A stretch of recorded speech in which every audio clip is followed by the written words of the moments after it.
BTR सुक्तियाव जायफोर माने दफाफोर लिरनानै लाबोदोंमोन बे मोनसे 1% दिनै मावफुंजायाखै। गभ अफ इन्डियानिफ्राय जे माखासे होनो जे रादाय होदोंमोन बेखौ इन्डिया गभर्नमेन्टआ थांनाय 2024 दा सोलिबाय थानाय जे जानुवारि दाननि 3 तारिखआव जितु माने होम सेक्रेटारिनि आन्डाराव जे सावरायनाय जादोंमोन बेवहाय गासिबो रिजेक्ट खालामजोब्बाय। आरो हाग्रामा महिलारि सारा 17 बोसोराव जेबादि मावदों दिनै 4 बोसोराव बिथांमोना बेखौनो दिन्थिनो हायाखै। आरो दिनैनि तारिखआव जों नुनो मोनबाय बिथांमोना हाजारखि मोनथाम मोनब्रै दोलो ज' जाया मानो रायजो राजा बिथांमोननियाव आस्था गैला, बिसासा गैला जे प्रमद बर'आ बिटिसिखौ धंससो खालामबाय। दिनैनि जे आमथेखा प्राइमारि बिपिएफ बे ओनसोलाव फैनानै जोङो फोसावदिं मेल खुंफैदों। दा बेवहाय फैनानै खोब गोजोननाय मोनबाय, रायजो राजाफ्रा मोजाङैनो बाहागो लादों। लोगोसे जे फैबाय थानाय बिसायख'थि बेहाय देरहागोना जोंना रोखा, खारन बिथांमोननि जे इउपिपिएल जे सरकार बे सरकारा दिनै मोजां रोखोम सोलियाखै। रायजो राजाफ्रा बिथांमोनखौ रेजेक्ट खालामबाय। बिथांमोननि जे मावनाय, बिथांमोननि दांनाय, बिथांमोननो जे रायजो राजाफोरनो प्रतिश्रुति होनाय बिथांमोना 1% मावनो दिनै होनो हायाखै। आरो बिथांमोना बिटिआर सुक्तियाव जायफोर माने दफाफोर लिरनानै लाबोदोंमोन बे मोनसे 1% दिनै मावफुंजायाखै। अलरेडि बिथांमोननि गभ अफ इन्डियानिफ्राय जे माखासे होनो जे रादाय होदोंमोन बेखौ इन्डिया गभर्नमेन्टआ थांनाय 2024 दा सोलिबाय थानाय जे जानुवारि दाननि 3 तारिखआव जितु माने होम सेक्रेटारिनि आन्डाराव जे सावरायनाय जादोंमोन बेवहाय गासिबो रिजेक्ट खालामजोब्बाय फिजिबिलिटि गैया होननानै। दा बिनि फोरमान जे बिथांमोना दिनै बिटिआर सुक्तिखौबो इमप्लिमेन्ट खालामनो हाला आरो जोंनि सेंग्रा सिख्लाफोरनि गांनाय उखैनायखौ सुफुंनो हाला, जोंनि रायजो राजाफोरनो हा हुबो होनो हाला, साख्रि बाख्रि होनो हाला, कन्ट्रेक्टरनि खामानि दामानिबो होनो हाला। दा बेफोरनि थाखाय रायजो राजाफ्रा अलरेडि रेजेक्ट खालामबाय। बेखौ जों थांनाय एमपि इलेक्सननिफ्राय नुनो मोनखादों।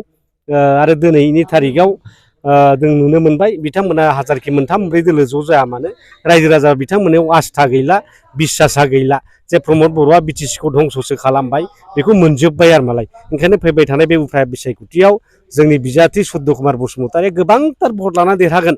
बिथांमोननि अंकआ दाख्लै फेल जाखानानै दङ। बिथांमोना बुंदों 74,000 भट मोनना देरहागोन। दिनै बेवहाय जोङो नायदों टटेल जे भटार्स 2,15,000 दङ। 2,15,000आव 50-50 खालामबाबो बेसेबां जायो बिनि अंकखौनो बुजिया बिसोरो।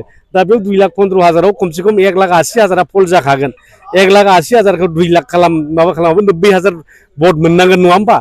95,000सो भट मोननांगोन। दा बिसोर बुंदों 70,000 भट मोनगोन। थारमाने बिसोर जेनगोनखौ बुजिखाबाय। बेनो रोखा फोरमान मालाय। जोङो दिनै हिसाब खालामना मोनदों जों 80,000नि बारा जान माने 90,000 बारहैगोन जोंनि भट मोननाया। जों बेखौ हिसाब खालामदों। दिनै हादान ओनसोलाव बर' रायजो राजाफ्रा बिपिएफनोनो भट होनोसै बेखौ दिनै थिरां खालामखाबाय। मानो होनबा 2025आव बिटिसि इलेक्सन जानो फैगासिनो दङ आरो बे एप्रिल मासाव जाथारगोन जों बेखौ दिनै बुंनो हायो। मानो होनोबा थांनाय जे सरकार बे अलरेडि मोनबा बाजेट मोनखांबाय। मोनसे सरकारा मोनबानि बारा बाजेट मोना। दा ओंखायनो एप्रिलाव जागोन बे रोखा। ओंखायनो जोंनि रायजो राजाफ्रा गोनो गोथो जानो नाङा। एप्रिलाव इलेक्सन जागोन, जानजि खाफ्रानानै थादो। जोङो बिपिएफखौ सरकाराव लाबोफिनदो। नोंथांमोना दलै नगरै भट होनानै जोंनि सायाव बिसास लाखि।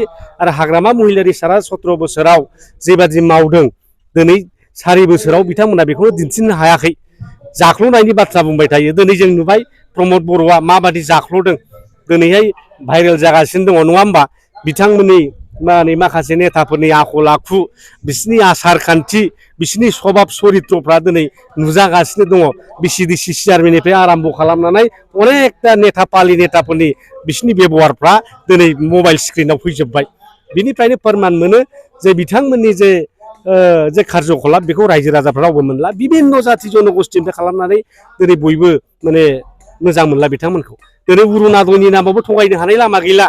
दा मोनसे रिजलिउसन लादों। दा अरुण'दय राननायनि नियमा जाहैबाय मा जोङो डिमान्ड खालामनाय बादियै दा डिसिफ्रा मोनफ्रोमबो पलिं बुथ स्टेसनावसो माने बिनि मिटिङा ग्राम सभा जिराय जिराय सोर मोननांगौ मोननाङा बेखौ रायजोफ्रासो सिनायथि खालामगोन।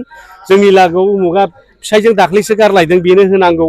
जों लागोआव उमुग रान्दि हिनजावा माबा मोनाखै, अरुण'दय मोनाखै बेनोसो होनांगौ। जों लागोआव उमुगा सासे खानि दङ बेंगुरि हिनजाव दङ बेनोसो होनांगौ दा बेफोरबायदि सिलेक्सनखौ राजुहुवा मिटिङावसो खालामनो मोननाय जासिगोन आरो मालाय दा बेवहाय मेम्बार हिसाबै खुनु इउपिपिएलनि थानांगौ बिदि नङा बिपिएफनाबो थानो मोनगोन कंग्रेसआबो थानो मोनगोन बिजेपिआबो थानो मोनगोन भटार पार्टिबाबो थानो मोनगोन दा बे गासिबो पार्टिनि मानसिफोरखौ लानानैसो बे जेनुइन सिलेक्सना जागोन आरो मालाय दा ओंखायनो बिथांमोनहा बे दिनैनि थारिखआव बे अरुणाचलनि फर्म रानलाबायनानै भट बिनायनि लामायाबो गोमालांबाय दा ओंखायनो बिथांमोनहा दिनै भट बिनायनि लामाया गोमाजोब्बाय आइअवाइनि फैसा जानानै दिनै रायजो राजाफ्रा होसोजागासिनो दङ दिनै मेला नुबाय मबाइलफ्रावनो नुबाय दिनै मबाइलाव फैसा बिहरनाय न'आ 10,000 होफैबासो दिनै जोंनि न'खरनि फैसाखौ रिलिज खालामगोन बेफोरबायदि गोबां आरोखि कन्ट्रेक्टनि नामावबो बेबायदिनो थाखा बिहरनाय बे दिनै कल रेकर्डिंफ्रा भाइरेल जाजोब्बाय बे मबाइल स्क्रिनाव नुजाजोब्बाय रायजो राजाफोरखौ दिनै मोखां होथेनो दिनै सि गोसोम खाथेब्लाबो दिनै खुनु लामा गैला आरो मालाय बिथांमोना जेरेखम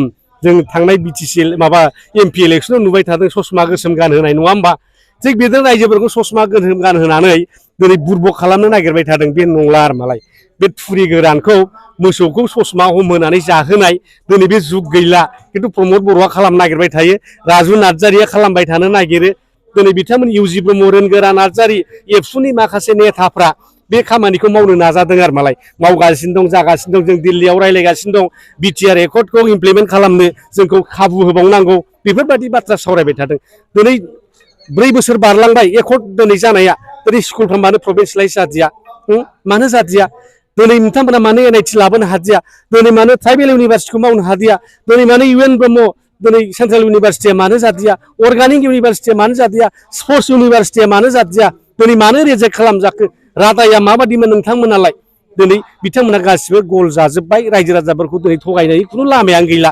बिनिखायनो आं खावलायदों रायजो राजाफ्रा दिनै खौसे जानांगौ खुनु नेताफोरजों जों थगायजानो नाङा एबसुनि नेताफोरजों जों थगायजानो नाङा जोङो इउपिपिएलनि नेता उरखाव गोरानिफ्राय आराम्भ खालामनानै प्रमद बर' रोनगोरा नार्जारि दिनै बिथांमोननि आखायाव जों बुरबक जानो नांला जों बयबो रोंगौ रागौ बयबो मिथिजोब्बाय दानि जुगा बिराद स्मार्ट गोदोनि बादि नंला दा ओंखायनो आं खावलायदों जोंनि रायजो राजाफ्रा बुरबक जानो नाङा बे थगायसुला नेताफोरनि आखायाव जों बार बार थगायजानो नाङा बाथ्रायाव दं नङा होमबा जाय बार बार थगायजायो बे थगायजाग्रानो थगायजाबाय थायो जोंना बिदि जाबाय थादों नङा होमबा खेबफ्रोमबो इलेक्सनाव जों थगायजागासिनो दं दा ओंखायनो बे थगायजानायनिफ्राय जोङो मुक्ति मोननांगोन रायजो राजा खौसे जा रायजो राजाफ्रा खौसे जानानै फैबाय थानाय उफ्राय बिसायख'थि 2025नि जेनाखि बिसायख'थि बेवहाय जोङो बिथांमोननो जोङो फिननायखौ होनो थाखाय रायजो राजाफ्रा रेडि जादों